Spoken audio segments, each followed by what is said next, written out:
¿Qué tal? ¿Cómo están? Muy buenas tardes. Tengan todas y todos ustedes. Sean bienvenidos a una conferencia más de nuestro ciclo de conferencias del Colegio de Profesores de Derecho Penal.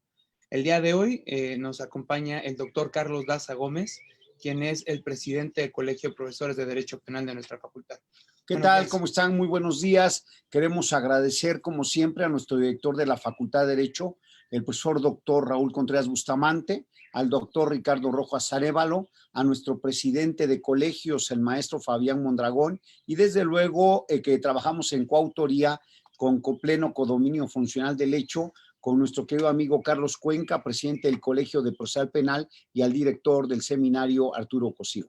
Agradecemos a todos ellos, pero también a ustedes que nos están siguiendo a través de Facebook en vivo, y queremos hoy darles una gran sorpresa porque vamos a tratar un tema de vanguardia, un tema que está trascendiendo y que es fundamental en todo lo que es un procedimiento, las famosas sentencias erradas. Entonces, esto creo que es importante y lo vamos a hacer con especialistas que tienen datos, tienen soporte. ¿Por qué estas afirmaciones? Pues el uso de la palabra al maestro Carlos Daza para que haga la presentación del panel. Muchísimas gracias. Como les decíamos, el día de hoy tenemos aportando a nuestro ciclo de conferencias en el ámbito internacional, nos acompaña Justin Brooks, quien es el director del California Innocence Project y Red Inocente. Ahorita para poderlo presentar, le vamos a dar el uso de la palabra a la maestra Jennifer González Robles, pero no sin antes mencionar que tanto la Facultad de Derecho como el California Institute Innocence Project han llevado un trabajo conjunto desde ya hace varios años. Un caso de éxito, dentro de muchos que puedo mencionar, es nuestro concurso nacional de mediación que tuvimos en el mes de octubre, en donde participaron más de 8 instituciones públicas y privadas, con alumnos que están ya fomentando esa preparación y esa nueva incentivo para tener un perfil nuevo y moderno de lo que es ser un abogado. Un abogado que cumpla con esa visión de buscar acercar justicia a sus clientes y no solo someterlos a un procedimiento largo y tedioso, sino acercarlo a todos estos procesos de reinserción con restitución a su patrimonio y demás bienes jurídicos. No me quiero extender. Justin, en verdad me siento muy contento de tenerte aquí con nosotros, de poder compartir con nuestros alumnos de la facultad y con nuestro plantel docente. Le pediría a mi querida Jenny que te presente para que podamos iniciar con esta conferencia. Bienvenido. Jenny, adelante. Gracias. Muchas gracias. Buenos días. Es un placer estar el día de hoy con el doctor Carlos Daza, el maestro Carlos Daza, y con Justin Brooks, nuestro invitado especial. Justin Brooks es director del Instituto Latinoamericano de Derecho y Justicia y cofundador de Red Inocente en Latinoamérica. Ha trabajado extensamente por la capacitación de abogados en América Latina los últimos 20 años. Justin cofundó Red Inocente con el propósito de ofrecer apoyo a organizaciones de inocencia en América Latina y continuar con su labor de promover la exoneración de personas, las sentencias erróneas por el sistema de justicia, y también es catedrático de la California Western School of Law. Como bien lo dijo Carlos, hemos sido precursores del primer concurso de mediación nacional en la Facultad de Derecho y de California Western School of Law, y él ha sido cofundador de la Red Inocente en América. Pues bienvenido, mi querido Justin Brooks. Muchísimas gracias. Es un honor compartir con ustedes hoy desde San Diego. Y quiero hablar hoy sobre las causas de condenas honradas. Porque nosotros tenemos este problema en los Estados Unidos, pero es un problema internacional. Todos los países en el mundo tienen este problema porque no hay un sistema de justicia perfecta. Es imposible. Y quiero hablar sobre el proyecto Inocencia de California, porque este proyecto es como los proyectos en otros países, los proyectos de inocencia. Pero es un proyecto muy específico porque no es solo para liberar los inocentes en la cárcel, es una clínica legal. En nuestra clínica aquí en los Estados Unidos, nosotros trabajamos en casos de los inocentes en prisión, pero trabajamos con estudiantes. Los estudiantes son milagros en la clínica. Ellos trabajan horas y horas y horas investigando los casos y los estudiantes aprenden el trabajo como abogados, trabajando como abogados. Este tipo de destreza es imposible aprender en clases, en libros. Los estudiantes necesitan trabajar en casos para obtener las destrezas que necesitan. En mi proyecto tenemos 3 misiones. Número 1, por supuesto, conseguir la libertad de nuestros clientes en prisión. Número 2 es la educación de los estudiantes. Y la clínica funciona exactamente como una clínica médico. Y por cientos de años, nosotros sabemos que los médicos necesitan trabajar en casos reales para aprender sus destrezas que necesitan. Es imposible aprender cómo trabajar como médico en libros solo. Por supuesto, necesitan libro. Por supuesto, necesitan clases, pero la experiencia es que los médicos necesitan y también abogados. Entonces, educación es muy importante en la clínica. Y número 3, nosotros trabajamos en reformas legales aquí en California y en otras partes de los Estados Unidos para mejorar el sistema de justicia. Escribimos leyes en mi oficina. Por ejemplo, nosotros escribimos leyes sobre preservación de evidencia, sobre acceso a exámenes de ADN o acceso de otros exámenes de forenses criminales, porque este tipo de legislación es importante para nuestro trabajo. Entonces, trabajamos juntos con los legisladores y también capacitamos la policía, fiscales, defensas en nuestros procesos para mejorar el sistema y disminuir el número de inocentes en prisión. Cuando yo inicié el proyecto Inocente aquí en California hace 20 años, tuvimos 4 proyectos en todo el mundo y ahora tenemos más de 60 proyectos en los Estados Unidos. Tenemos un proyecto en cada estado. Falta norte de Dakota, pero no hay gente ahí, hay vacas y no hay mucho más. Pero en estados como California y Texas, Nueva York, los estados grandes, tenemos más de un proyecto. Por ejemplo, aquí en California tenemos 3 proyectos, uno aquí en San Diego, otro en Los Ángeles, otro en San José, en el norte. También ahora tenemos proyectos en todo el mundo. Hay proyectos en Amsterdam, Canadá, Inglaterra, Francia, Irlanda, Israel, Italia, Japón, Australia, Nueva Zelanda y Taiwán. ¿Y por qué? Porque hay inocentes en prisión en todo el mundo. Entonces necesitamos proyectos en todo el mundo. Y por supuesto, tenemos proyectos en todas partes de Latinoamérica y tenemos una red de proyectos y trabajamos juntos con estos proyectos porque nosotros estamos en la frontera de México y somos vecinos, somos amigos. Entonces, trabajamos juntos con estos proyectos. Y tenemos proyectos en Argentina, Bolivia, Chile, Colombia, Costa Rica, México, Perú y Puerto Rico. Y cada mes tenemos una reunión con todos los proyectos en Latinoamérica en línea, virtual.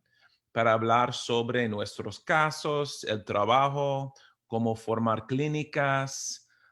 También tenemos peritos para hablar sobre procesos criminales y otras cosas. Y cada año tenemos una conferencia en un lugar en Latinoamérica donde todos los abogados, estudiantes, peritos trabajando en este tipo de trabajo reunir para hablar sobre nuestro trabajo.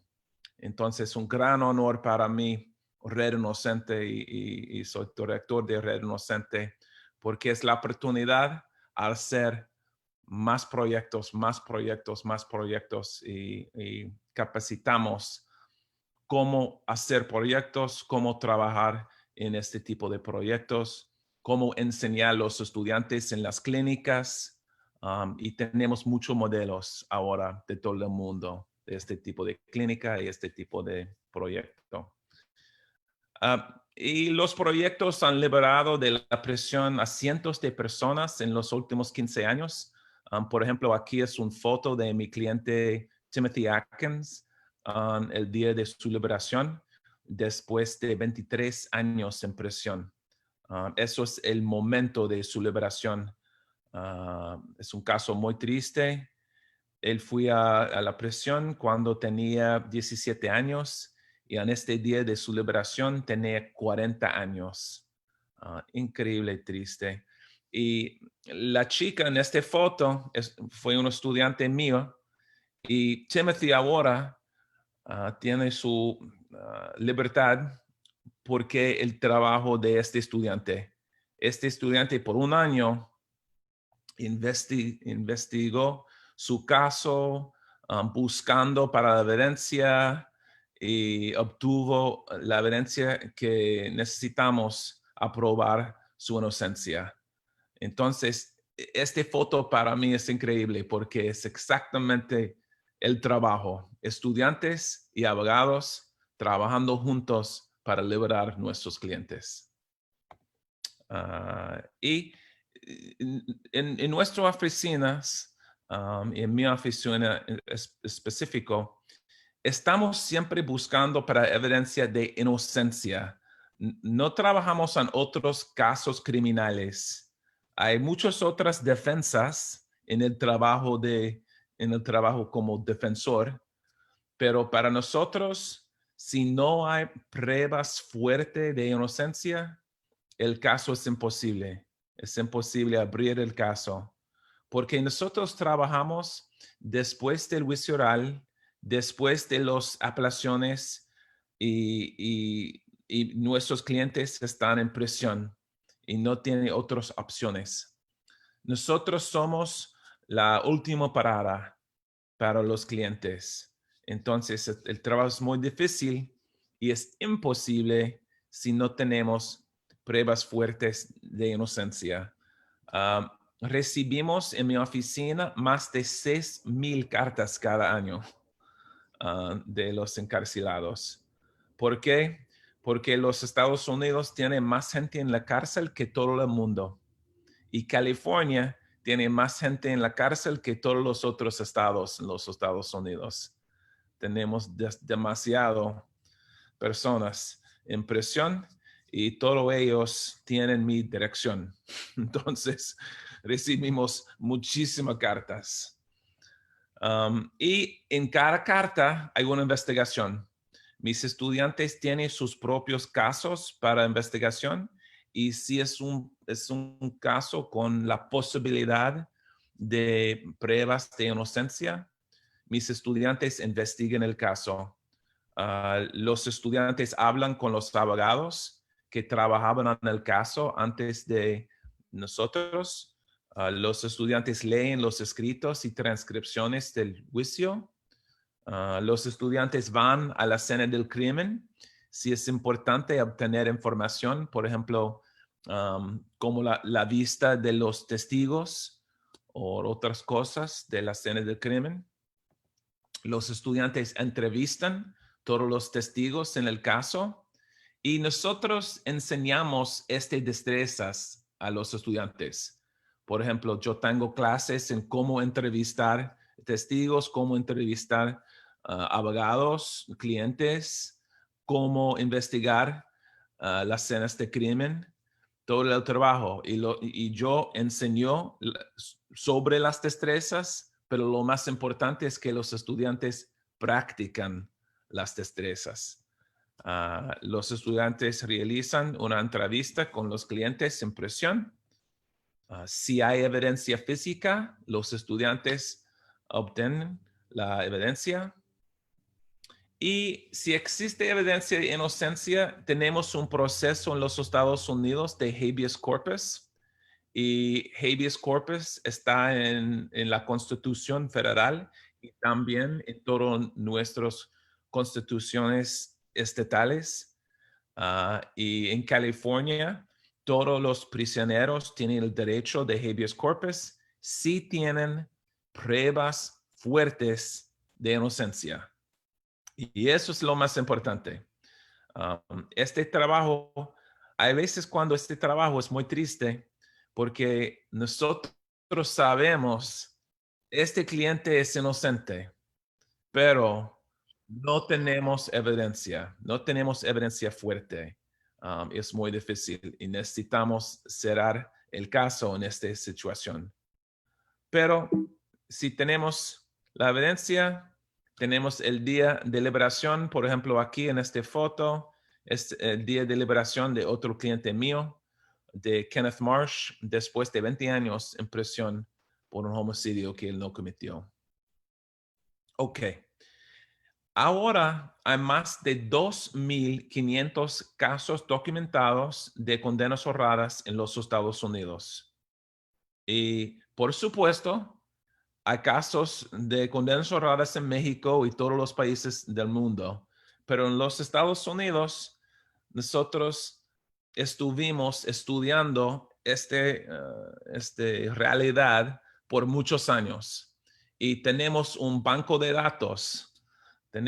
Hay un sitio de web, se llama el Registry of Exonerations, y en este sitio de web hay todos los casos y todos los hechos, y es documentado que tenemos miles de casos en los Estados Unidos. Y también, por supuesto, hay mucho más inocentes en prisión. Esos son solo los casos con documentación fuerte de inocencia.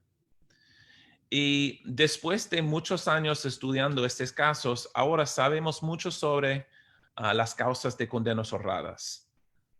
Entonces, ahora sabemos exactamente por qué. ¿Por qué hay inocentes en la cárcel? Y causa número uno es mala identificación.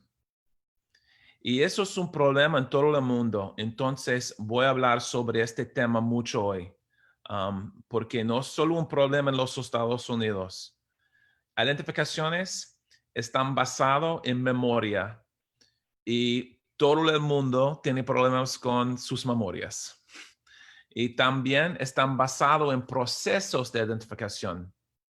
Y en todo el mundo hay problemas con los procesos de identificación con la policía. La respuesta de esta estadística, ¿por qué en 58% de los casos de condenas honradas en los Estados Unidos, por qué implican una mala identificación? La respuesta es muy sencilla, es eso. Este tipo de evidencia es muy fuerte en frente de un tribunal, en un juicio oral o en otro proceso criminal. Cuando un testigo testificó, estoy 100%, eso es la persona que cometió este crimen. Este tipo de evidencia es muy fuerte, pero en realidad no es muy fuerte.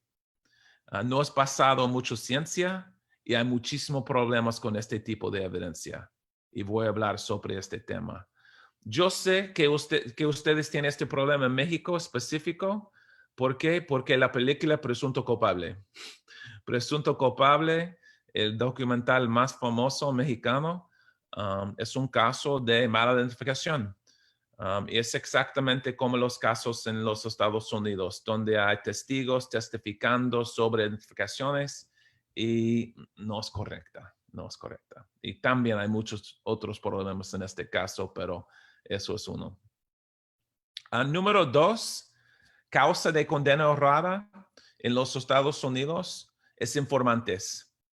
En 31% de los casos de condenas honradas había una informante. Y eso es un gran problema en los Estados Unidos porque tenemos sentencias muy grandes. Por ejemplo, en California tenemos 3 striques después de 3 delitos. Es una sentencia de condena perpetua.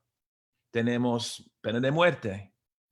Entonces, hay veces cuando hay acuerdos entre acusados y la policía o fiscales para información en otros casos. Y hay veces cuando la información es completamente correcta y no hay un problema. Y hay otras veces cuando la información es completamente una mentira. Entonces, 31% en los casos tenía informantes y información falsa. 17% de los casos es producto de mala praxis de las autoridades, policía, fiscales, jueces. Eso también es universal en el mundo. Nosotros tenemos este problema en los Estados Unidos. Por supuesto, ustedes tienen este problema en México. Para mí, cada día, la mayoría de fiscales, jueces, policía, quieren trabajar en su trabajo, pero siempre hay personas con mala praxis. Y en 17% de los casos de condenas honradas tenemos este problema. Eso para mí es la estadística más interesante. En 17% de los casos hay una confesión falsa. En el pasado, cuando la policía, por ejemplo, hace 50 años en los Estados Unidos, estaba muy común mucha violencia para obtener confesiones. Eso no es muy común en los Estados Unidos ahora. Bueno, hay veces, pero no es muy común. Pero tenemos muchas confesiones falsas. ¿Y por qué? Bueno, en los estudios nos enseñan después de 10, 11, 12 horas de interrogación, los acusados no quieren hablar más. Es como, dame el papel o que sí, yo cometí el crimen y ya, no quiero hablar más. Y ellos están pensando, no es importante porque no comete nada y eso es basura. Y después después de una noche sin dormir, no están pensando, bueno, y posible después la policía tiene información falsa de informante, posible una identificación mala y ahora la persona está en la cárcel. Es muy, muy común. Ahora sabemos, cierto, que los inocentes confesan. Y estoy siempre hablando sobre este tema con mis estudiantes y abogados en mi oficina, porque hay veces cuando tengo un caso y hay una confesión y los estudiantes piensan, hay una confesión, es cierto que el hombre es culpable, pero no es la verdad. Depende de la situación. Entonces, este tipo de confesiones necesitan investigación. Ahora en California tenemos una ley y la policía necesitan grabar todas las confesiones con video. Y eso es una importante legislación. Y eso es un ejemplo de la legislación. Nosotros trabajamos en este tipo de legislación y necesitamos eso en todas partes de Latinoamérica para observar exactamente qué pasó durante la interrogación. Si no sabemos, no sé si es válido. Y por supuesto, en muchos casos hay incompetencia de la defensa. Y en la mayoría de mis casos, El problema no es problemas con litigación, no es problemas con las destrezas de los abogados. El problema es falta de investigación. Los abogados no investigan el caso, no tienen investigadores. Tenemos muchísimos problemas en los Estados Unidos con los abogados privados. Tenemos menos problemas con los defensores públicos. ¿Por qué? Porque los defensores públicos tienen investigadores y tienen jefes, tienen supervisión, tienen capacitación. Es muy estricto. Es buen trabajo aquí en los Estados Unidos, el trabajo de defensor público. Tenemos los problemas con defensas privadas, con oficinas muy pequeñas, no tienen muchos recursos y no hay muchas investigaciones en sus casos. Pero también hay problemas con litigación y problemas con abogados en los juicios orales que no están preparados. Este dibujo es de un caso muy famoso en Texas, donde el abogado estaba durmiendo durante el juicio oral. Y el Corte de Apelación en Texas escribió, tiene el derecho de un abogado, pero si el abogado está durmiendo, no es un problema. Muy, muy malo. Ok. Voy a hablar sobre errores en identificación. Ok. Identificación es un proceso de memoria. Entonces, es importante aprender sobre conceptos de memoria para entender los procesos de identificación y problemas con identificaciones.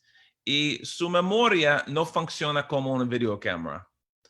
No graba todo lo que ve como lo haría una cinta de video, ni lo guarda sin alteración alguna. Y este concepto es muy importante porque mucha gente piensa que mi memoria es exactamente como un video y tengo toda la información. No. La memoria funciona como una computadora. La información penetra a través de los 5 sentidos: vista, tacto, oído, gusto y olfato. Y la información están conectando con estos sentidos y la información está en muchas partes de nuestros cerebros. Entonces, el proceso de memoria es un proceso de reconstrucción de pedazos en su cerebro. La vista no es el sentido más poderoso de la memoria. Es interesante, pero el olfato es el sentido más fuerte. Entonces, es posible usar olfato para estudiar estudiantes. Si el profesor o la profesora están hablando sobre una cosa muy complicada, es posible tomar una cosa que huele muy fuerte enfrente de su nariz. ¿Ok? Ahora la información están conectando el olor con el olor de la pluma. Y en el examen, si no recuerdo la información, toma la pluma enfrente de su nariz. Ok, ahora recuerdo. Es posible, porque eso es su sentido más fuerte. Pero estudiantes no usan este sentido por eso. Todos están usando vista, oído, pero olfato usan. Es un tip para ustedes. Y el proceso es un proceso de reconstrucción. Entonces, es posible cuando no tiene todos los detalles, su cerebro completa los detalles con información falsa. Es posible, ¿ok? Depende de la contaminación de la memoria. Y hay muchas posibilidades de contaminación. El proceso de la memoria tiene 3 etapas: adquisición, retención y recuperación. Y en mis casos, siempre tengo preguntas sobre cada etapa para los testigos en mi contraexamen, porque hay la posibilidad de contaminación en cada etapa. Por ejemplo, etapa 1, adquisición. es importante para mí obtener exactamente qué pasó durante el crimen, en la escena del crimen, porque hay la posibilidad de contaminación con la memoria. Por ejemplo, si un testigo habló con otros testigos y los otros testigos tienen información que este testigo no tiene, hay la posibilidad de contaminación. Siempre. Y hay otros factores. Voy a hablar sobre otros factores. Retención es el tiempo entre el crimen y el proceso con la policía para identificar el sospechoso. Bueno, para mí es importante obtener información sobre la posibilidad de contaminación. Por ejemplo, si el testigo estaba hablando con otros testigos o si el caso está en las noticias, en televisión, en periódicos, si el testigo habla con la policía y la policía tiene otra información que el testigo no tenía, hay la posibilidad de contaminación. Y recuperación es el proceso con la policía para identificación.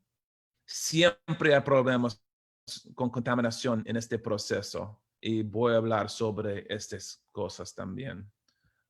Por ejemplo, durante la adquisición de la memoria, yo siempre tengo preguntas sobre cantidad de tiempo que se observa el evento, iluminación, miedo, enfoque, alcohol, drogas, todo de ese afecta su memoria y la posibilidad de contaminación y no tiene exactamente la información que necesitamos en el caso. Por ejemplo, siempre la gente no cuestiona si su percepción del evento es no correcto. Es imposible una calificación de sus memorias. Para mí me encantó la respuesta de un testigo. Esta respuesta, estoy 100% es él. Él cometió el crimen. Me encantó esa respuesta. ¿Por qué? Porque yo tengo esta pregunta. Testigo, por favor, dame un ejemplo de una memoria que tienes y que estás 80% cierto. Y nunca tiene una respuesta. ¿Por qué es imposible? Bueno, es imposible una calificación de 100%, también 80%, también 60%, 50%. ¿Tiene o no tiene? Y ya. Y es para mí, es la oportunidad a aprender, a enseñar al juez los problemas con memoria y la ciencia de memoria. La duración del evento siempre es sobreestimada. ¿Por qué? Porque enfoque es lo más importante parte de memoria. Y si es una cosa muy fuerte, muy, bueno, como un crimen, siempre nosotros tenemos más memoria de estos eventos de otros eventos. Es exactamente como toda tu vida. Tiene más memoria de eventos muy importantes en su vida de otros días en su vida. Eso es como nuestras memorias funcionan. Si están muy enfocados en una cosa, tienen mucha memoria de esta cosa. Y hay estudios que nos enseñan que no hay conexión alguna entre la seguridad en el recuerdo y la exactitud. Entonces, el testigo que testifica, estoy 100% cierto, no hay conexión con y exactitud. Y hay muchos estudios en este tema. Enfoque es lo más importante cosa en memoria.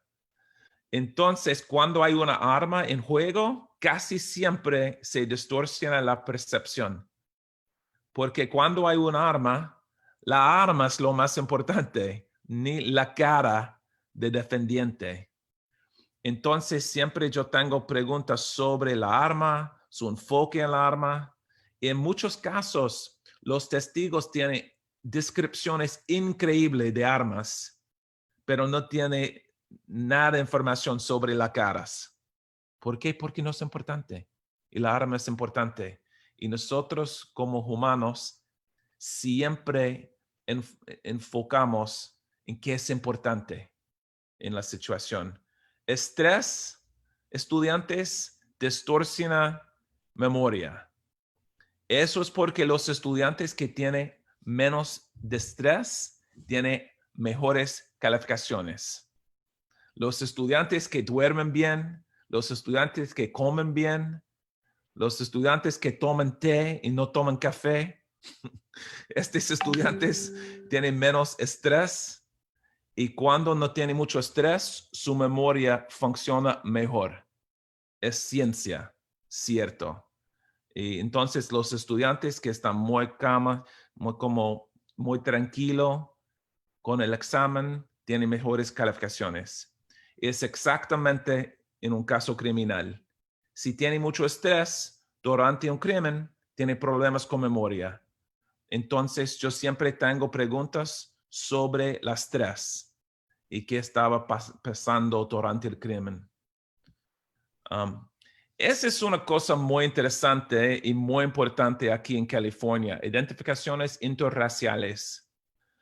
Los estudios nos enseñan que la gente tiene mayor dificultad para identificar a personas de otros grupos étnicos. Eso no es racista, es realidad. ¿Y por qué? Porque en los primeros 4 años de su vida, nosotros aprendemos cómo identificar caras. Es un proceso en nuestros cerebros para identificar su papá, su mamá, su hermana, su hermano. Y es un proceso como, ok, nariz, ojos, boca, mamá. Nariz, ojos, boca, papá. Y nosotros aprendimos eso en nuestros primeros 5 años. Y después de 5 años es muy difícil aprender esta destreza. Entonces, si tu mamá es blanco, papá blanco, hermanos, hermanas blanco, toda la familia blanco, por toda su vida tiene problemas identificando otros grupos étnicos. Es cierto y es ciencia. Entonces, en California tenemos un gran problema con eso porque tenemos todo. Asiáticos, negros, blancos, latinos, todo. Y en muchos de mis casos, en la mayoría de mis casos, con identificaciones interraciales, hay problemas. Casi siempre hay problemas, porque es muy difícil para nosotros. Enfoque otra vez es lo más importante.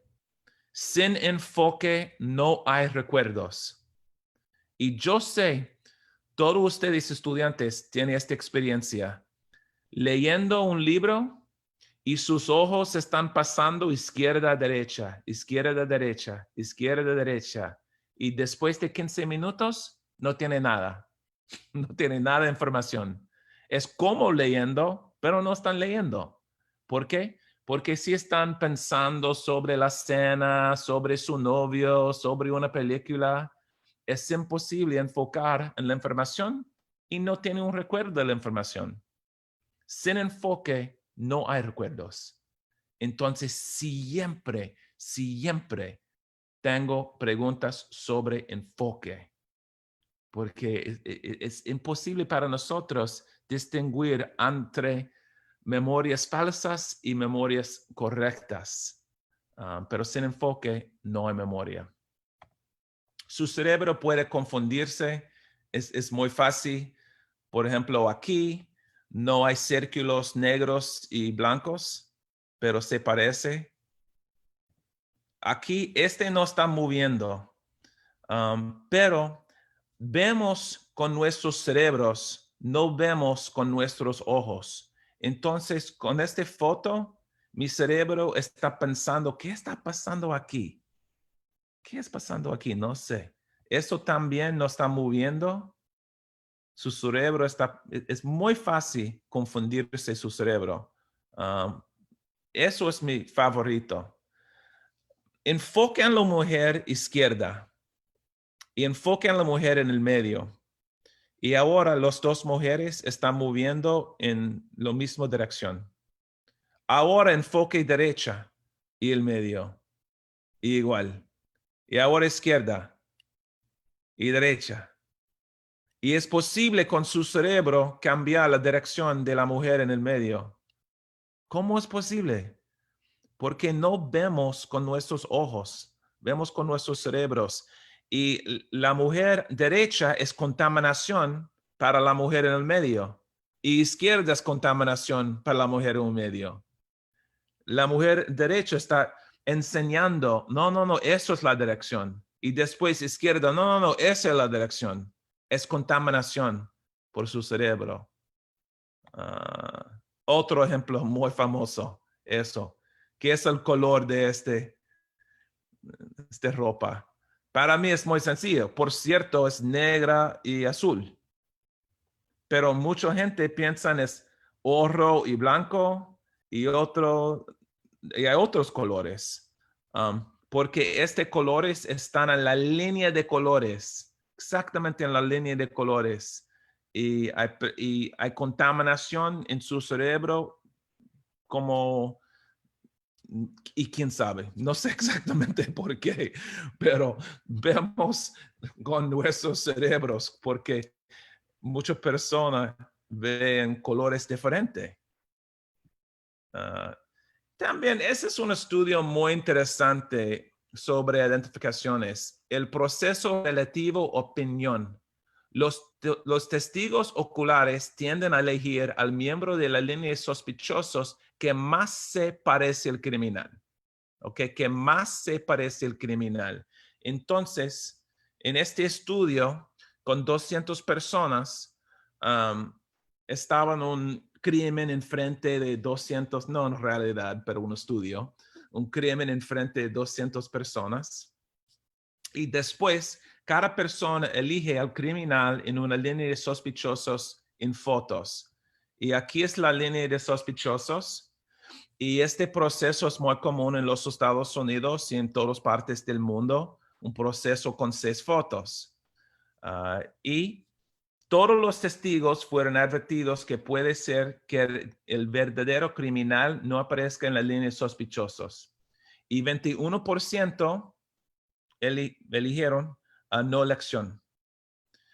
3% número 1, 3% número 2, 54% número 3, 13% número 4, 3% número 5, 3% número 6.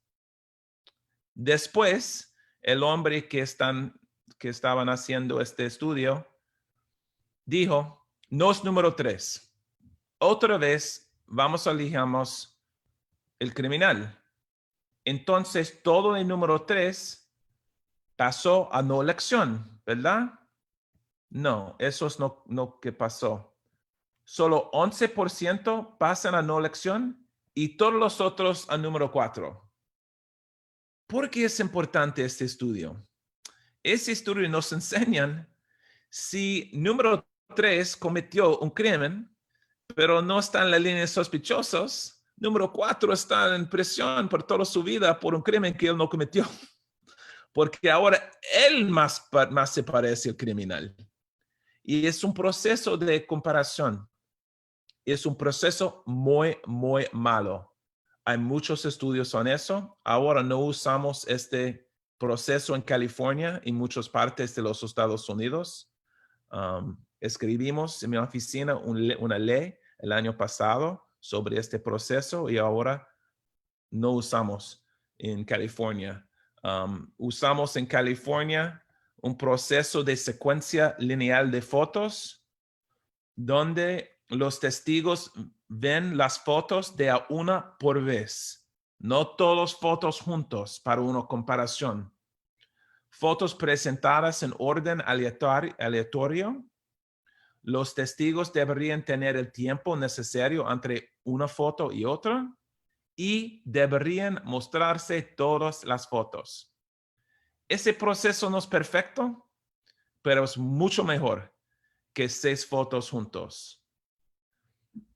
Otro gran problema, posible más grande, es importante que los procesos de identificaciones son doble ciego. Si no es un proceso doble ciego, no es ciencia. Todos los procesos de ciencia están doble ciego. Es importante que ni el testigo ni la policía deberían saber quién es el sospechoso en la línea de sospechosos. ¿Por qué? Porque la policía emiten señales verbales. Ellos no son buenos jugadores de póker. Por ejemplo, en muchos casos, durante el proceso de identificación, el testigo dijo, pienso que el número 3 se parece como al criminal. Número 3, muy bien. Ok, muy bien, tenemos. Y ahora en su cabeza, el testigo es como, ahora estoy 100% cierto. Porque la policía me dijo, sí, es él. Y en el juicio oral, estoy 100% cierto, es él. Pero en el proceso, no tenía mucha confianza en la identificación. Es importante que es doble ciego. En California, los testigos están solo con una computadora y con una foto, y próxima foto, y próxima foto, y próxima foto, sin la policía. Solo, y la policía no sabe quién es el foto, quién es el sospechoso en la foto. Es muy importante que el proceso es doble ciego. Eso, por ejemplo, es posible lo peor proceso de identificación en el mundo. Aquí es una línea de sospechosos en un caso de condena errada de Canadá. Y en esta foto, ¿quién es el sospechoso? Bueno, por supuesto, el número 12. El hombre con 3 policías. 2 policías con sus brazos, una policía con su cabeza, y él está diciendo, no quiero participar en este línea de sospechosos. Y todos los otros hombres son policías, sonriendo, porque parece muy divertido para ellos. Este hombre estaba en la cárcel muchos años por un crimen que no cometió después de esta identificación. Es ridículo un proceso como eso. Hay muchísimos problemas con procesos de identificación. Por supuesto, ustedes tienen problemas con este en México, pero necesitan obtener la información. Eso es porque ahora la policía necesita grabar todos los procesos y después tenemos un video de los procesos, tenemos las palabras de los testigos y sabemos exactamente qué pasó durante este proceso. Y eso es que necesitamos. Aquí es un ejemplo del problemas. Mi caso, un caso mío de Uriah Courtney. Mi cliente estaba en la cárcel 7 años por un crimen que él no cometió. Es un caso muy triste. Una chica de 16 años caminando en San Diego y un hombre atacó. No estaba una violación exactamente, pero abuso sexual muy feo. Porque no estaba una violación, no tenía ADN de semen.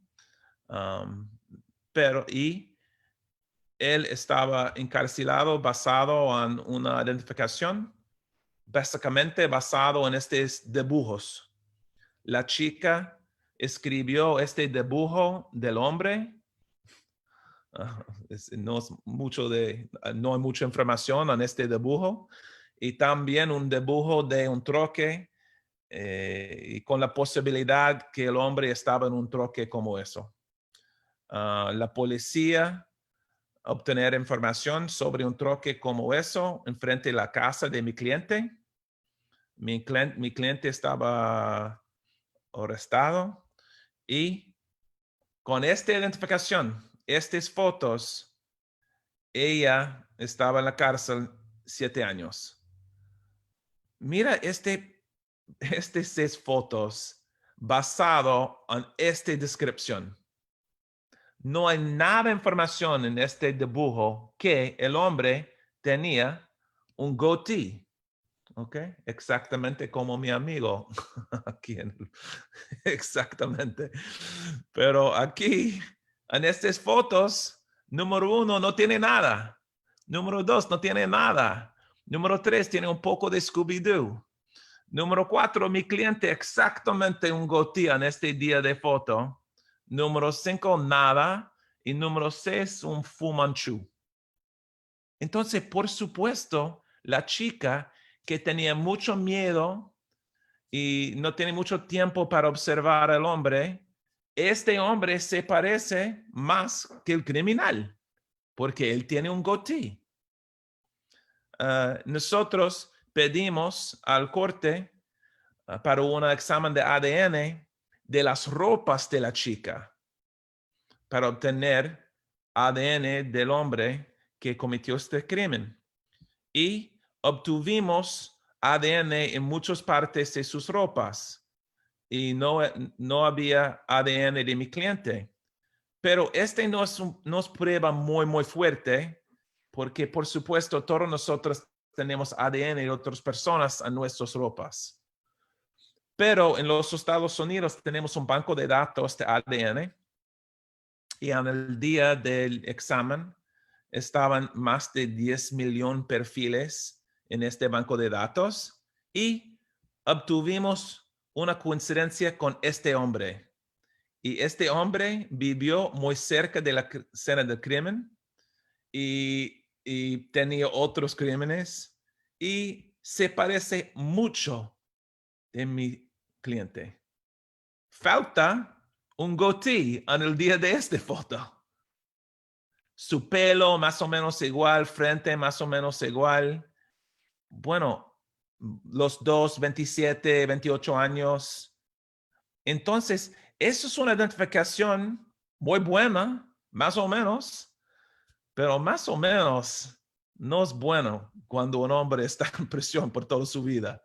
Y ese es el problema con identificaciones. Hay muchas veces cuando es un proceso más o menos, pero enfrente de los tribunales es prueba muy fuerte.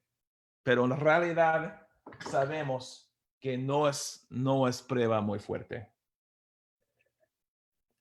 Y eso es solo un ejemplo. Yo tengo mucho más. Aquí es el día de liberación de mi cliente con sus padres. Muy triste. Hay muchas otras causas de condenas cerradas. No tenemos el tiempo hoy para hablar sobre todo. Tengo una clase de 12 semanas en eso, pero muy rápido, alguna información sobre esos. Hay problemas con análisis de balas, muchísimos problemas. Por ejemplo, por 30 años el FBI en los Estados Unidos testificaron en casos criminales que es posible obtener exactamente de cuál paquete de balas de dónde es este bala. Entonces, lo siento mi español. Es posible obtener exactamente de cuál paquete este bala. Y ahora el FBI admiten que no hay ciencia de eso, es completamente ciencia basura. Y no tiene la información. Pero imagine esta información en frente de un tribunal, un agente de FBI testificando. Por supuesto, este bala de la escena del crimen es de este paquete de balas en la casa de acusado. Es muy fuerte y no es basado en ciencia. También hay problemas con casquillos. Las marcas. Eso es exactamente como las películas. Un perito testificando, este casquillo tiene las marcas de este arma y es cierto, este arma. Bueno, número 1, la ciencia es solo tan buena como el analista y sus máquinas. Por ejemplo, en California hay 2 Californias. En California, en las ciudades, hay buenos analistas, buenas máquinas, pero en los condados, en el desierto, hay muchísimos problemas con este tipo de casos. No tienes las máquinas, no tienes buenos analistas, necesitan hablar sobre sus procesos. Y también, número 2, no hay estadísticas por estas marcas, porque en el pasado el metal de armas estaban hecho de mano y el metal es muy, muy diferente. Ahora todo el metal de armas están haciendo de máquinas en China y es más o menos igual. Entonces no hay muchos estudios con estadísticas para una coincidencia de una marca. Marcas de mordidas, para mí es uno de los peores ciencias en ciencias forenses. Tuvimos muchos problemas en casos con marcas de mordidas. En muchos casos, los peritos no son peritos en marcas de mordidas. Son dentistas aburridos que le gustan CSI. Y es muy diferente que un perito. Entonces, yo tengo muchos casos con problemas con marcas de mordidas. Bueno, número 1, no es una marca de mordida, es un moretón. Y es diferente, es muy oscuro, más o menos igual como otros. Hay muchos problemas. Huellas dactilares, bueno, otra vez, dependen los analistas, dependen sus máquinas y depende en cuánta información tiene. Hay muchos casos donde solo tiene un parte de una huella y una parte muy pequeña. Entonces no hay estadísticas, por eso es una coincidencia. Y depende del número de puntos para comparación. Otro problema con huellas dactilares como una ciencia, no hay un estándar internacional para cuántos puntos necesitan para una coincidencia. Entonces, no es exactamente una ciencia. Entonces, yo siempre tengo preguntas cuando un caso tiene huella dactilar. Análisis de pelo es ciencia basura. Un hombre, mujer con un microscopio, con un pelo de la escena del crimen y un pelo del cabeza del acusado. Bueno, número 1, todos nosotros tenemos muchos tipos de pelos diferentes en nuestras cabezas y es imposible una comparación exactamente. Por ejemplo, tuvimos un caso en San Diego muy famoso donde el perito testificó, este pelo del acusado es exactamente como el pelo de la escena del crimen y después de un examen de ADN del pelo, era un fibre de la alfombra, no era pelo. Si eso es posible, eso no es una ciencia. Hay muchos problemas. Incendio provocado, tenemos exactamente el problema con marcas de mordidas. Hay muchas personas que dicen, yo soy perito en incendio provocado, pero él es un bombero aburrido que le gustan CSI. Es completamente diferente la ciencia de incendio provocado que yo soy bombero. Su trabajo es completamente diferente. El bombero, quitar el fuego. Los peritos estudian incendios. Y ahora tenemos muchos buenos peritos aquí en los Estados Unidos y por supuesto en México. Y hay clases en ese, y libros en ese. Y hay muchos casos de hace 30 años con personas en prisión. Y donde ustedes estudian su caso, no están basados en la ciencia ahora. Casos muy tristes, completamente accidentes, y los bomberos testificó, bueno, es intencional. Síndrome del bebé sacudido. Eso es una cosa muy interesante. Hay muchas peleas entre médicos sobre este tema. Es pesado en eso. En todas las escuelas de médico en el mundo, los estudiantes aprenden dónde hay las triadas de síntomas en un bebé: hematoma subdural, hemorragia retinal y edema cerebral. es un caso de abuso. Entonces, los médicos en los hospitales, cuando hay casos como eso, siempre, ok, es un abuso, llama a la policía.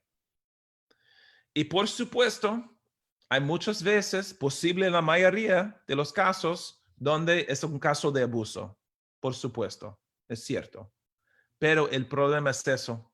Ahora sabemos, hay muchas otras causas de la triada de síntomas. Caídas cortas, encefalitas, meningitis, trauma natal, infección natal, huesos de cristal, reacción de vacunas y deficiencias de vitaminas.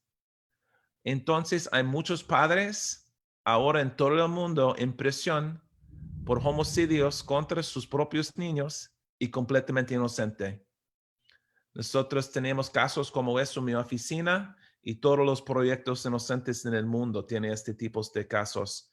Los casos más tristes, más difícil para abrir y más caro porque siempre necesitamos peritos para estudiar la evidencia en el caso, para obtener si es un caso de abuso o es un caso con otra causa de la triada de síntomas. Y también, si no hay evidencia, es imposible probar su inocencia. Entonces, el problema número 1 en México es que ustedes no tienen legislación sobre la evidencia y sobre la preservación de evidencia. Y sin la evidencia es imposible aprobar inocencia años y años después. Pero si, por ejemplo, tiene evidencia con la sangre del bebé, con toda la información, con todos los reportes de los médicos, es posible aprobar que el bebé se murió de otra causa y no es a causa de abuso.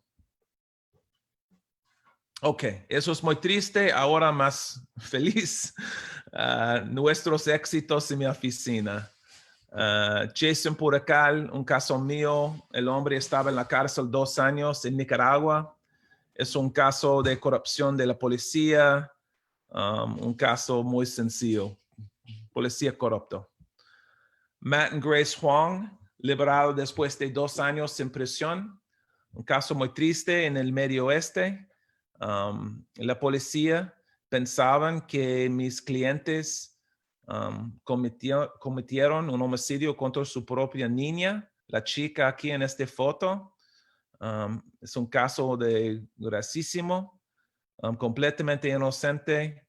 La chica se murió de una enfermedad de África. Los padres se adoptaron, pero liberado después de 2 años en prisión.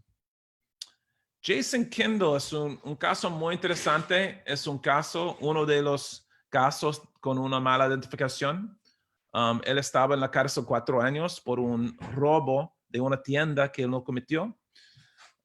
Ese caso es muy interesante porque Jason estaba identificado con su voz.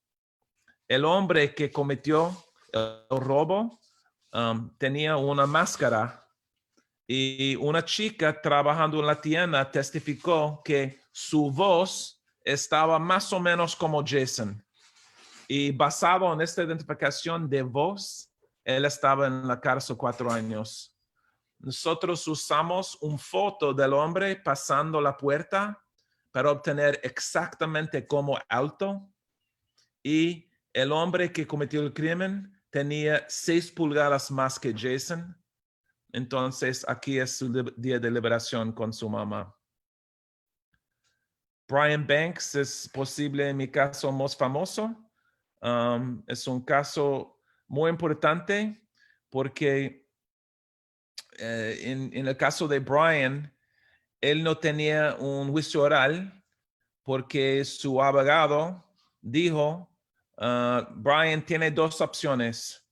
Puerta número 1, un juicio oral, y es tu palabra contra la palabra de una chica que testificó que él cometió una violación. O puerta número 2, un acuerdo con la fiscal y la posibilidad de libertad condicional. En en el juicio oral tiene la posibilidad de más de 40 años en prisión.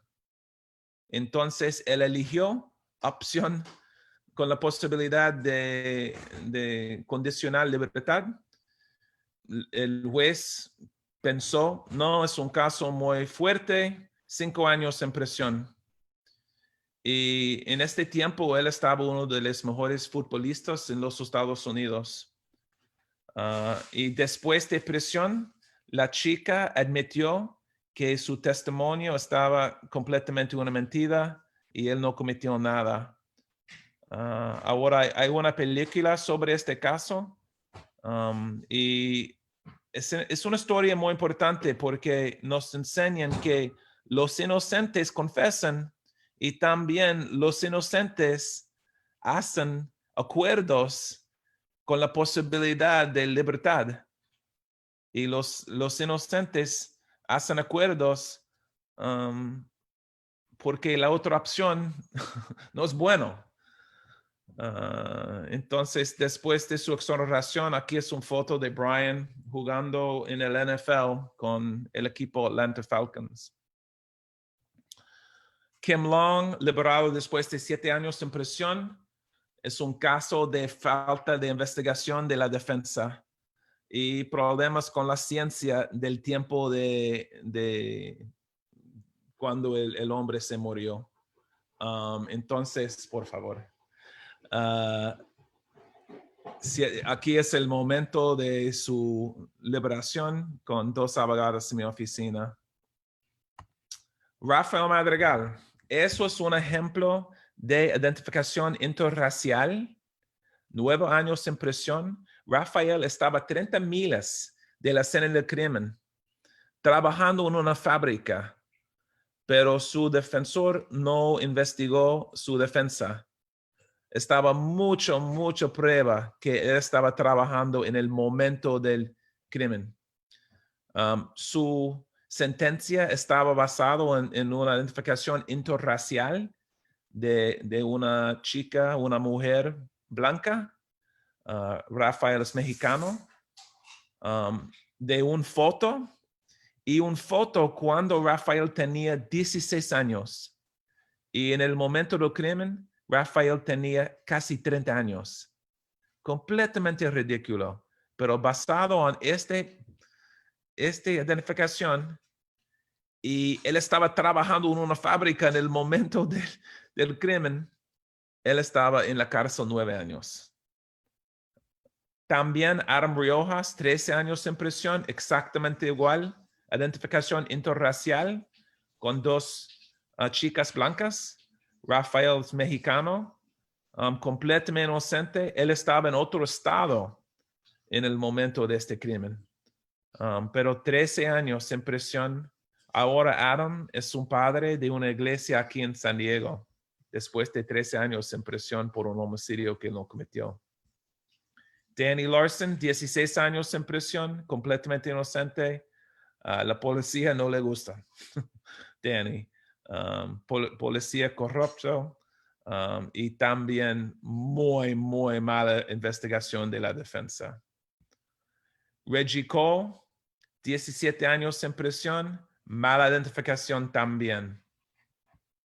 Luis Vargas, ni una mujer, ni 2 mujeres, 3 mujeres testificaron que él cometió violaciones. Y los 3 son malas identificaciones.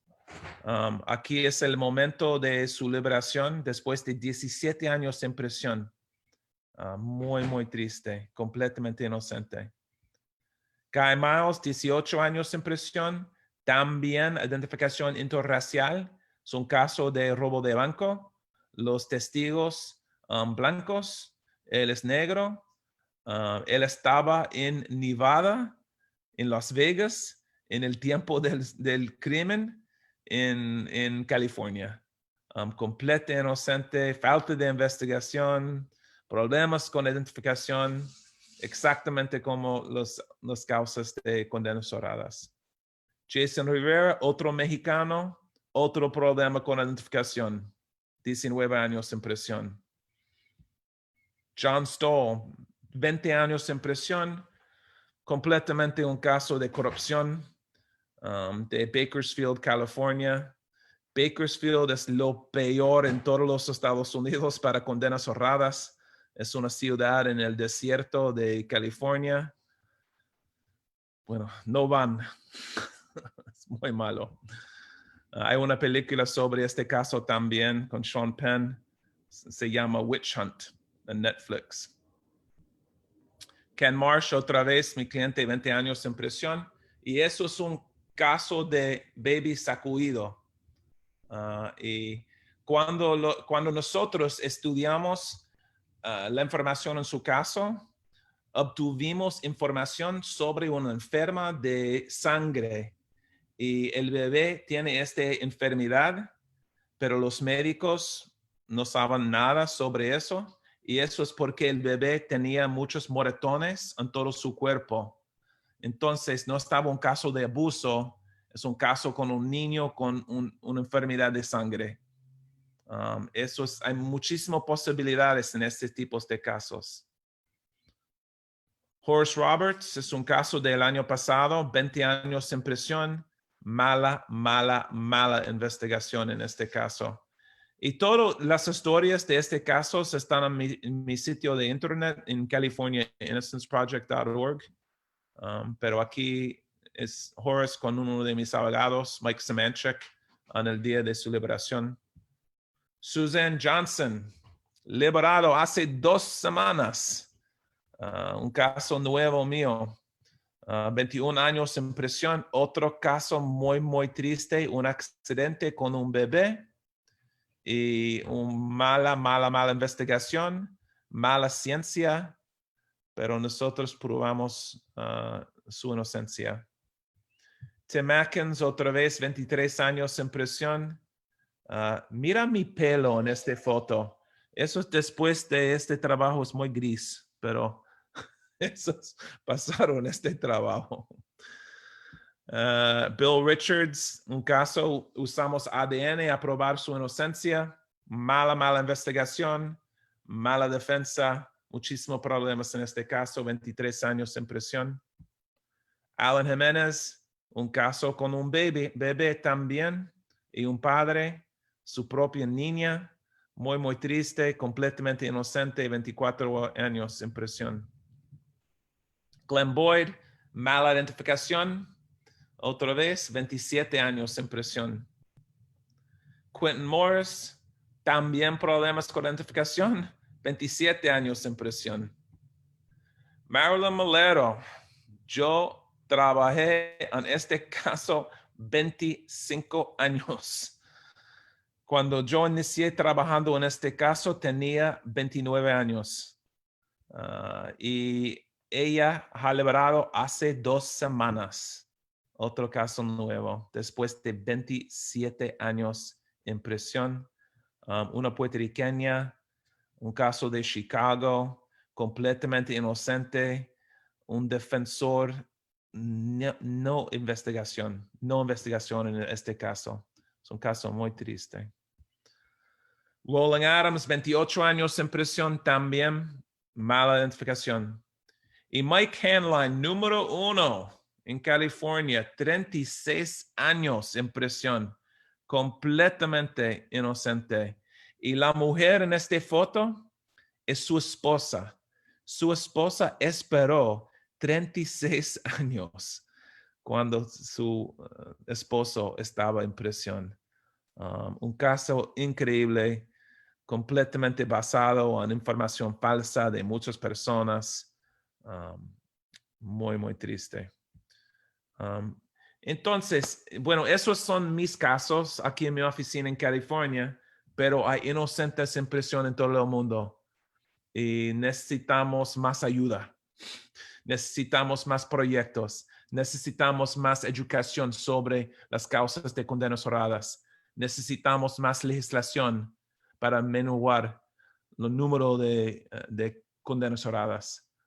Entonces, por favor, bienvenido. Ayúdanos en este gran proyecto. Aquí es mi información de internet. Estoy en Facebook, estoy en Twitter, estoy en Instagram. Cada día hay información sobre mi trabajo.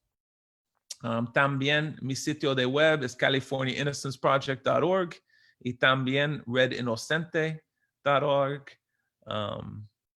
Bueno, gracias por su atención. Tengo mucha pasión por este trabajo y es un honor hablar con ustedes. Muchas gracias por esta magnífica exposición que desde luego nos explica mucho de lo que los juristas y la comunidad jurídica mexicana se preguntaba de la diferencia entre un sistema y otro, entre lo que es el anglosajón con nuestro sistema penal mexicano. Déjame retomar nada más porque creo que es muy importante. El tema de presunto inocente fue muy significativo en México porque convergen desde mi perspectiva como jurista, como litigante o ejercicio de la profesión de más de 30 años, en que falla el juez, falla la defensa y falla también el Ministerio Público en este caso.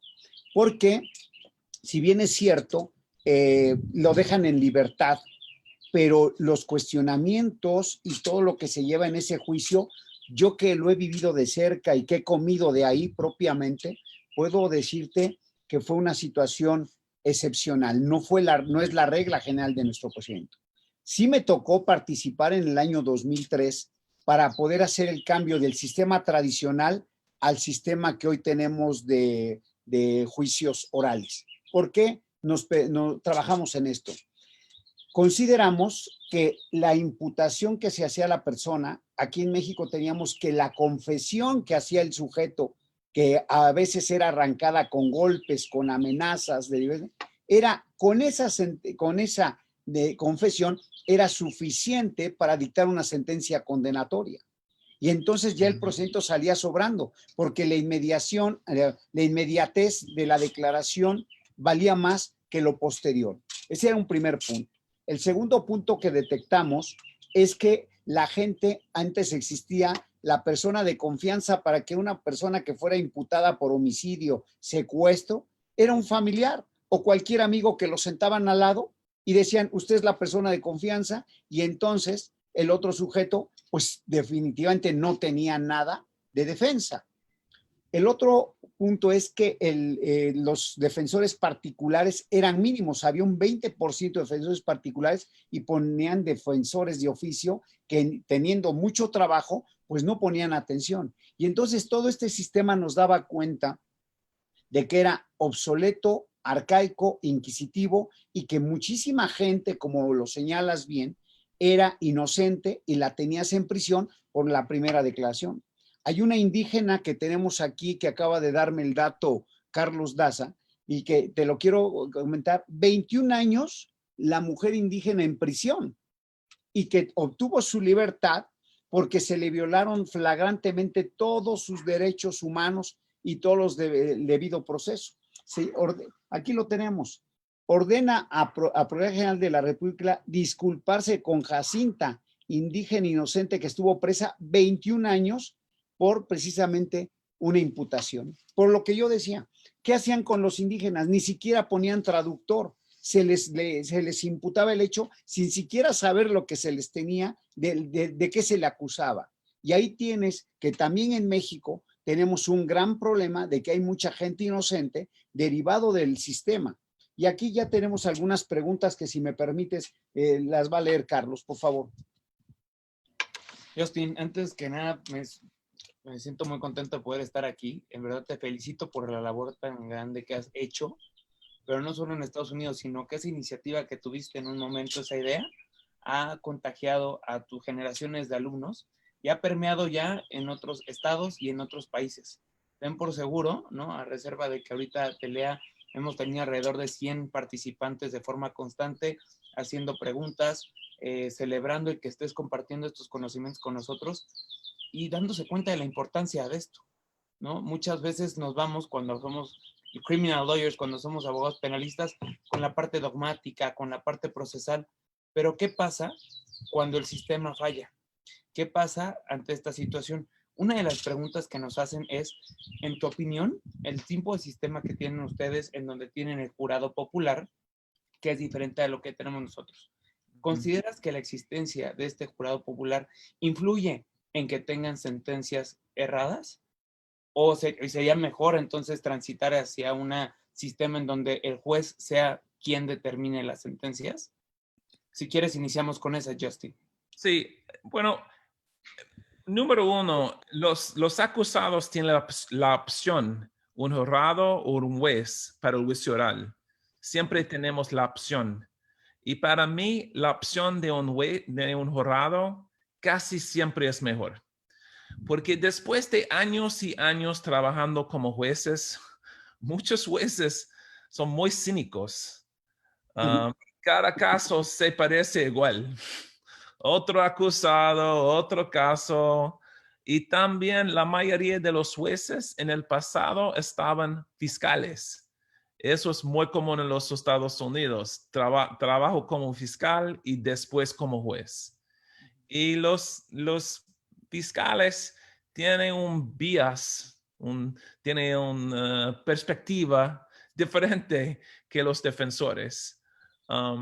Entonces, por supuesto, hay problemas con jurados, por supuesto. Ellos no saben mucho sobre la ley. Es muy fácil, cambian su perspectiva en los hechos. Es muy caro un sistema con jurados, es muy, muy caro. Necesitamos pagar para su tiempo y los procesos para elegir jurados, pero para mí es mejor que un sistema solo con jueces.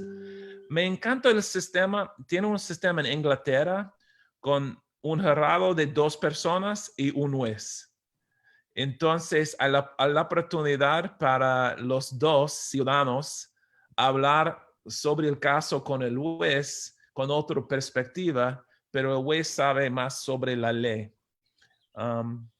Entonces, para mí no es sistema perfecto. Me encanta que nosotros tenemos aquí en los jurados en los Estados Unidos, pero no sé si es lo más importante para Latinoamérica, por ejemplo. Para mí, las otras 2 cosas, número 1, la presunción de inocencia es muy, muy importante. ¿Por qué? Porque si la defensa no tiene la oportunidad para investigación, la policía tiene toda la información. Y si no hay presunción de inocencia, es casi imposible aprobar inocencia. Entonces es importante que el gobierno tiene la responsabilidad de aprobar culpabilidad, porque el gobierno tiene toda la información, tiene todos los reportes, toda la investigación, todo. Y también es muy importante en México que ahora ustedes tienen juicios orales, porque sin juicios orales no tienen la oportunidad para un examen de la evidencia. La evidencia es la evidencia y no tiene la oportunidad a preguntar preguntas sobre la evidencia. Y ustedes tienen problemas con la policía, con investigaciones, y entonces necesitamos estas preguntas. Yo trabajé en Chile hace 25 años y yo enseñé los primeros 12 defensores públicos en Chile. Y ahora Chile tiene un sistema muy, muy bueno que hace 20 años. Y tengo fe en el futuro de México también. Los estudiantes en nuestros concursos nacionales quieren mejorar el sistema. Y son estudiantes muy inteligentes, con muchas destrezas. Son exactamente igual como mis estudiantes en los Estados Unidos, no hay diferencias. Entonces, tiene muchas oportunidades a cambiar el sistema en México, pero por supuesto necesitan la oportunidad de un examen de la evidencia y también es muy importante que el gobierno necesiten probar culpabilidad ni la defensa, porque la defensa no tiene la información, no tiene policía para investigar, no tiene recursos para investigación. Entonces, siempre la defensa depende de la información del gobierno. Entonces, su responsabilidad. Muchas gracias, Justin. Mira, Ulises de la O pregunta, duda después de tantos años de sentenciado, ¿No se pierden las evidencias? ¿Qué pasa con las pruebas, con los testigos que ya no recuerdan bien lo que pasó? ¿Cómo le hacen ustedes para mantener vivo el recuerdo y los datos y hacerlo uso como en la defensa? Es muy, muy difícil. Cuando yo tengo un caso y el testigo estaba diciendo una cosa en el juicio oral y ahora otra cosa, los jueces siempre piensan, bueno, no sé cuál es la verdad. Y la memoria es más fuerte, más cerca del crimen que ahora. Entonces necesitamos pruebas fuertes. No solo un hombre diciendo otra cosa 20 años después. Necesitamos una razón, necesitamos pruebas. Y eso es lo más difícil parte de este trabajo, porque mis estudiantes están hablando con los clientes y la familia y los estudiantes están diciendo, este hombre es inocente, estoy 100%, este hombre es inocente. Y yo estoy siempre diciendo, ¿dónde está la evidencia? ¿Dónde está la evidencia? Si no hay evidencia, es nada, es imposible abrir el caso. Entonces, eso es porque usamos mucha ciencia. Por ejemplo, ADN, otras cosas, nueva ciencia en incendios, nueva ciencia en marcas de mordidas, nueva ciencia en balas, porque ciencia es evidencia muy fuerte, palabras cambian.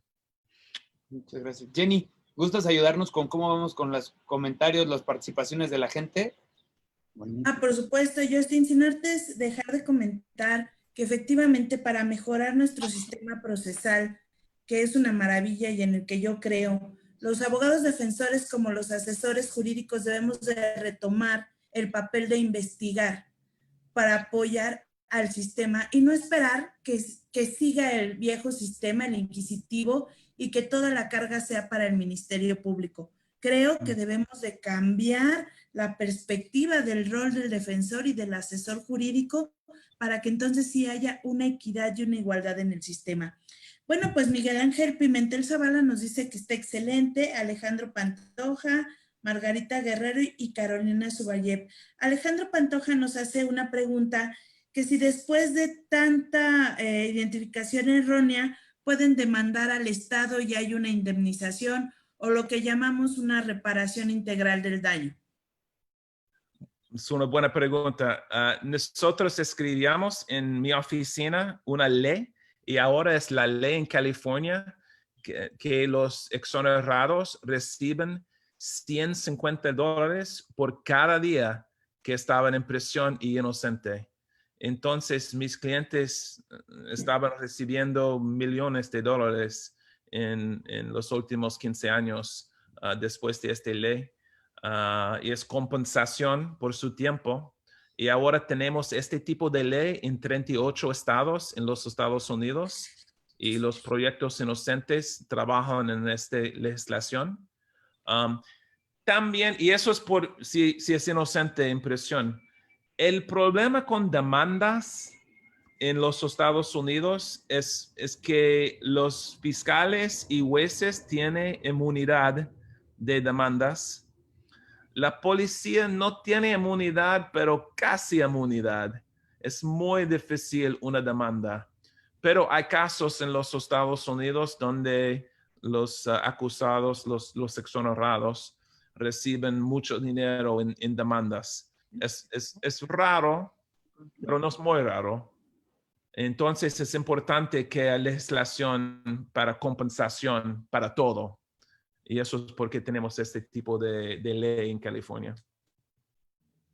Pues muy interesante esta parte de la reparación del daño integral. Aquí en México también la tenemos, sobre todo cuando hay violaciones a derechos humanos, que sería cuando te generan un delito del que no eres culpable. Pero, Carlos, serían todas las preguntas que tenemos.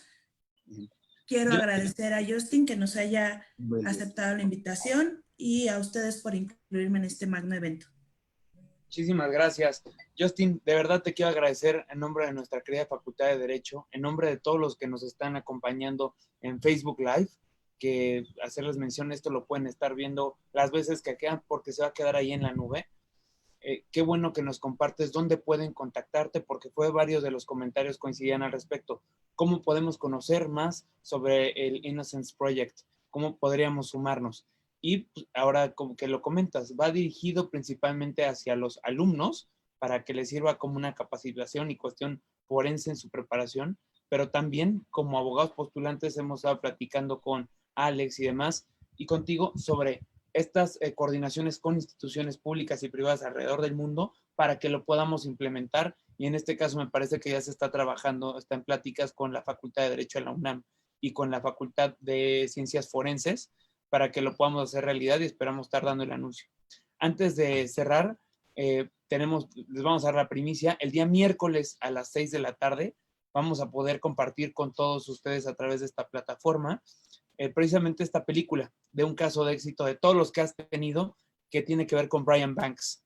Entonces, la dinámica que vamos a tener para el día miércoles a las 6 de la tarde iniciamos con la proyección de la película. Ya al terminar tendríamos una sesión como un foro de cine debate en donde participarás con nosotros, Justin. ¿Quieres comentarles un poco más para invitar a toda nuestra audiencia?